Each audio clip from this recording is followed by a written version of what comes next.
ध्यान से सुनो, हम लोग जानेंगे आज क्या जानेंगे, वायुमंडल। हमारे जो वायुमंडल है उसको 5 भाग में विभाजित किया गया है। सबसे पहले जो है हमारा क्षोभ मंडल है, इसके बाद क्या है, समताप मंडल है, फिर हमारा मध्य मंडल है, फिर आयन मंडल है, और सबसे ऊपर में वायुमंडल है। आइए बारी बारी से सभी को हम लोग जानते हैं। ये जो क्षोभ मंडल है, जो ये पृथ्वी आप देख रहे हैं, यहाँ से ऊपर क्षोभ मंडल है। 18 किलोमीटर का जो रेंज है ये क्षोभ मंडल है। तो क्षोभ मंडल से आपको अगर क्वेश्चन पूछेगा तो पूछेगा कि जो वायुमंडलीय घटनाएं जो होती है, जितने भी वायुमंडलीय घटनाएं होती है, जैसे या मौसमी घटनाएं, इसी को कह सकते हैं, बारिश का होना, बिजली कड़कना, तो ये सारा जो मौसमी घटनाएं होती है कहाँ होता है, तो कहिएगा क्षोभ मंडल में होता है।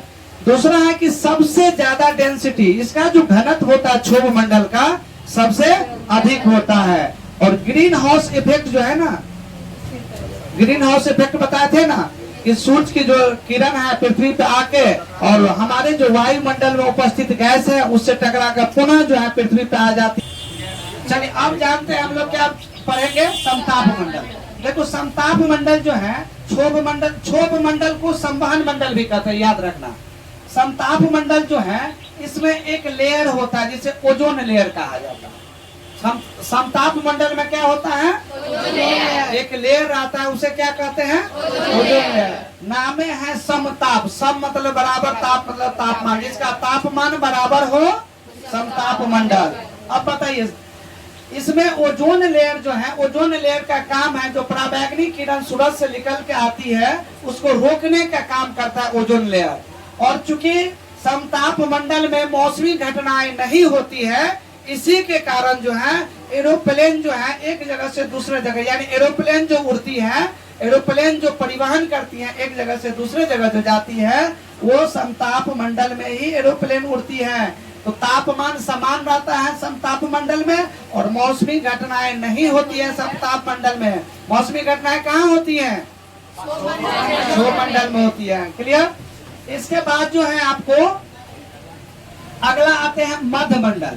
तो मध्य मंडल में बस इतना याद रखना है, जो उल्का पिंड जो होता है, जो उल्का पिंड धरती पे गिरती है, आती है, तो उल्का पिंड को रोकने का काम मध्य मंडल करती है।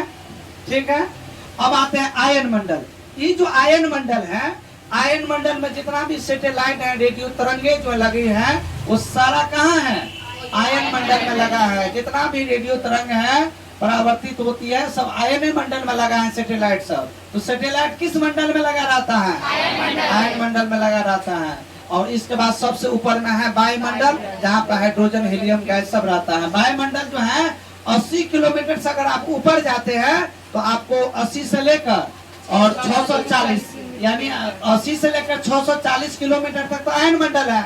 अब धरती से 640 किलोमीटर से अगर आप ऊपर जाते हैं तो आप वायुमंडल में प्रवेश कर जाएगा, जहाँ पर हाइड्रोजन हीलियम अनेक प्रकार का गैस आपको देखने को मिलेगा। यही था हमारा वायुमंडल। ठीक है।